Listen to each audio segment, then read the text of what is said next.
Marilah berdoa. Ya Tuhan Yesus Kristus, bukalah telinga dan mata hati kami agar kami dapat mendengarkan dan merenungkan sabda-Mu serta melakukannya dalam praktek kehidupan kami sehari-hari.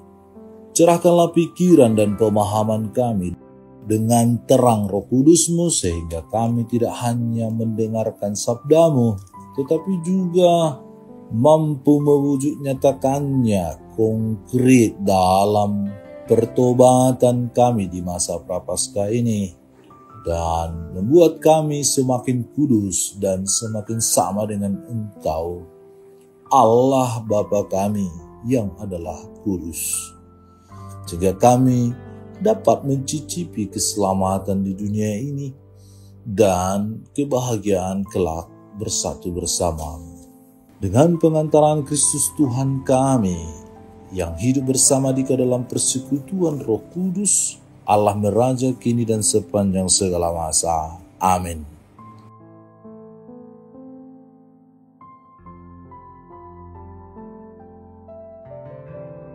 Tuhan bersamamu dan bersama rohmu. Inilah Injil suci menurut Matius. Dimuliakanlah Tuhan. Dalam khotbah di bukit, Yesus berkata kepada murid-muridnya, mintalah maka akan diberikan kepadamu, carilah maka kamu akan mendapat, ketuklah maka pintu akan dibukakan bagimu. Karena setiap orang yang meminta menerima, dan setiap orang yang mencari mendapat, dan setiap orang yang mengetuk baginya pintu dibukakan. Adakah seorang daripadamu yang memberi batu kepada anaknya jika ia meminta roti, atau memberi ular jika ia meminta ikan?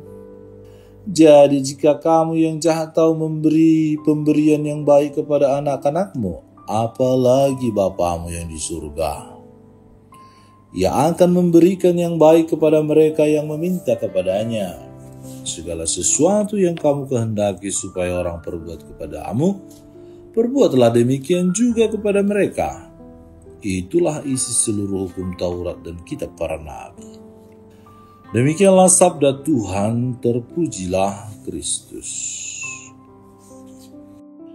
Saudara-saudari terkasih dalam Kristus Yesus, seringkali dalam hidup kita menghadapi situasi di mana semua doa-doa permohonan kita, keinginan, kerinduan, keluh kesah kita yang kita sampaikan kepada Tuhan belum juga dijawab oleh Tuhan atau tidak dijawab Tuhan. Kita telah memohon dengan sungguh-sungguh, kita merasa kita sudah menjadi pribadi yang rendah hati, kita menyadari diri kita seorang pendosa di hadapan Tuhan, tetapi jawaban yang kita harapkan kadang tidak sesuai dengan yang Tuhan beri. Mungkin saat itulah kita mulai bertanya, apakah Tuhan benar-benar ada dan mau mendengarkan serta memenuhi permohonan kita, persoalan kita itu? Apakah Dia peduli dengan kata-kata yang kita lantunkan, yang kita klaim bahwa itu dari hati kita yang paling dalam itu? Nah, saudara-saudari, dalam bacaan Injil hari ini, Matius bab 7 ayat 7-12, Yesus memberikan penghiburan dan kepastian. Ia berkata, mintalah maka akan diberikan kepadamu, carilah maka kamu akan mendapat, ketoklah maka pintu akan dibukakan bagimu. Pesan ini mau mengajak kita untuk tidak mudah menyerah dan bersungut-sungut mengeluh dalam seluruh permohonan doa-doa, keinginan dan kerinduan kita. Melainkan kita menyerahkannya kepada kehendak Allah yang setia. Kita percayakan kepada penyelenggaraan ilahi Allah itu sendiri. Dalam ayat-ayat ini, Yesus menggunakan 3 kata kerja yang menunjukkan tindakan aktif dan berkelanjutan, meminta, mencari, dan mengetuk. Ini bukan sekedar seruan untuk berdoa satu kali, tetapi sebuah undangan untuk memiliki ketekunan dalam doa dan kepercayaan penuh pada kasih Allah. Selain meminta, tentu kita harus mencari. Selain mencari, tentu kita harus bertindak mengetuk. Yesus kemudian mengilustrasikan bagaimana seorang Bapa duniawi, Bapa kita yang ada bersama dengan kita sejak kita kecil sampai kita besar, yang tentu penuh dengan keterbatasan dan kekurangan, bahkan penuh dengan dosa mungkin. Bapa kita duniawi saja tahu bagaimana memberikan yang terbaik untuk anak-anaknya. Jika seorang ayah tidak akan memberikan batu kepada anaknya yang minta roti atau ular ketika ia meminta ikan, maka lebih lagi sebenarnya. Sedangkan Bapa duniawi saja memberikan yang terbaik, apalagi Bapamu yang di surga. Pasti ia akan memberikan jauh lebih baik dari yang kita pikirkan. Tentu dengan cara bekerjanya yang penuh dengan misteri, yang terkadang tidak bisa kita pahami dengan akal sehat dan rasionalitas kita sebagai manusia yang terbatas. Namun seringkali yang kita anggap baik bukanlah yang benar-benar kita butuhkan. Tuhan tidak selalu menjawab sesuai keinginan kita, tetapi sesuai dengan yang terbaik bagi keselamatan kita. Bagian terakhir dari perikop ini menampilkan hukum emas dari ajaran Yesus. Segala sesuatu yang kamu kehendaki supaya orang perbuat kepadamu, perbuatlah demikian juga kepada mereka. Ini adalah panggilan untuk hidup dalam kasih, solidaritas, keberpihakan dan keadilan, subsidiaritas kepada saudara-saudari kita yang membutuhkan.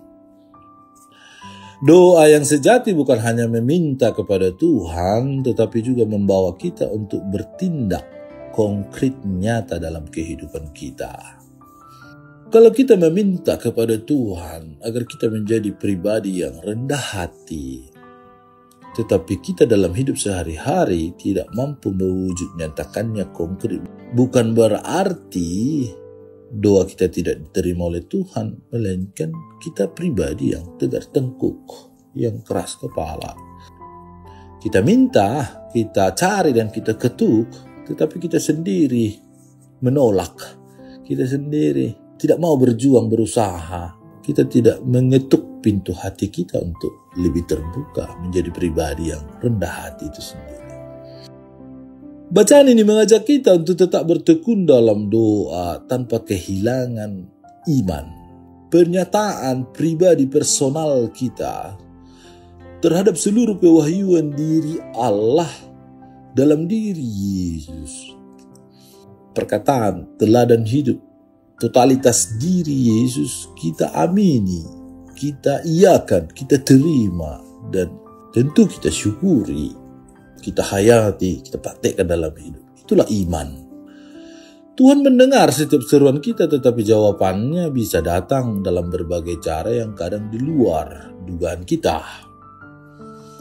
Misteri tak bisa kita kaji dengan logika manusia akal sehat kita, tetapi ia menjawabnya dengan versi yang berbeda, bahkan di luar nalar tadi kita katakan.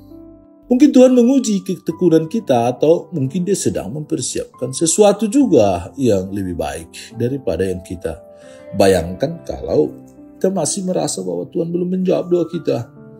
Saudara-saudari terkasih, masa prapaskah adalah kesempatan bagi kita untuk semakin tekun dalam doa, tetapi juga untuk menghayati, berjuang, membaharui diri dalam berrekonsiliasi, bertobat, berdamai dengan alam, dengan semesta, dengan Allah, dengan diri sendiri, dengan sesama, dengan dunia ini. Kita diajak untuk lebih mendekatkan diri kepada Tuhan, membangun relasi yang intim, yang dalam, intens, yang berasal dari usaha, tekad, dan niat yang sungguh-sungguh lahir dari kemauan melalui doa, dan menyediakan waktu lebih banyak untuk doa pribadi Boleh juga kita bersama keluarga, komunitas, gereja, stasi, paroki, rayon, wilayah, kepikepan, atau kelompok-kelompok kategorial. Dalam masa pertobatan ini kita juga dipanggil untuk mencari Tuhan dengan hati yang merendah, merenungkan kehidupan kita, serta melihat hal-hal yang menghalangi kita untuk semakin dekat dengannya. Langkah konkret yang dapat kita lakukan adalah menerima sakramen tobat dengan hati yang tulus, menyadari keberdosaan kita, kerapuhan kita, menyadari kita bukanlah siapa-siapa di hadapan Tuhan, hanya debulah aku di alas kaki-Mu Tuhan. Menyadari bahwa rahmat pengampunan Allah selalu tersedia bagi kita yang mau kembali kepada Allah, kepada Tuhan, kepada kebaikan lewat pertobatan. Selain itu, pertobatan sejati juga harus diwujudkan dalam kasih yang nyata kepada sesama kita. Yesus mengajarkan bahwa sebagaimana kita mengharapkan kebaikan dari orang lain, kita pun harus terlebih dahulu berbuat baik.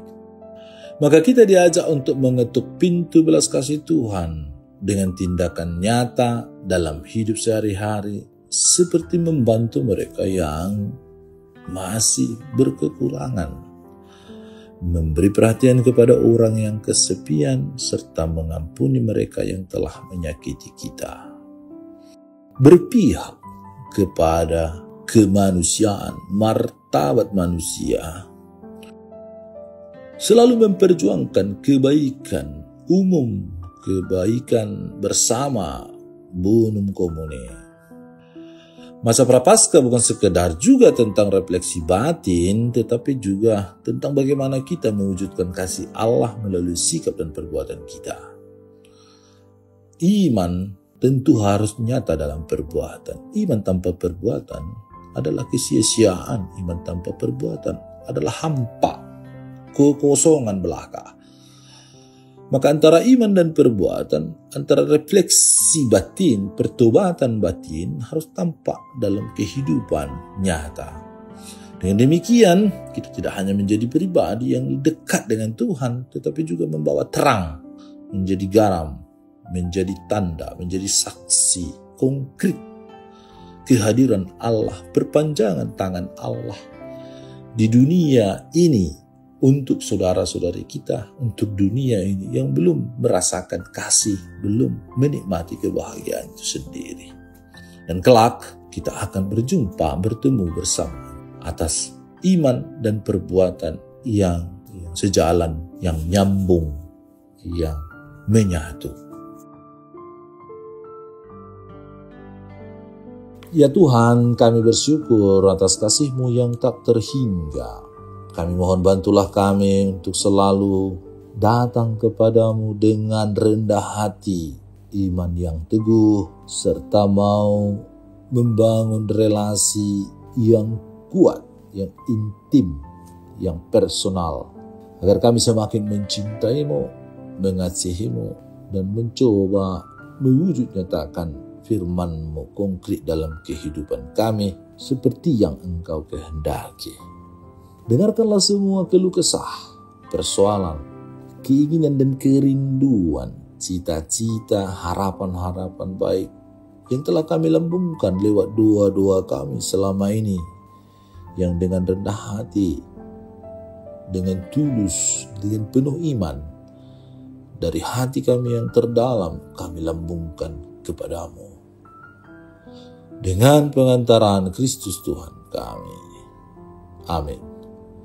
Tuhan bersamamu dan bersama rohmu. Semoga saudara sekalian dilindungi, dibimbing, dan diberkati oleh Allah yang Maha Kuasa, Bapa dan Putra dan Roh Kudus. Amin.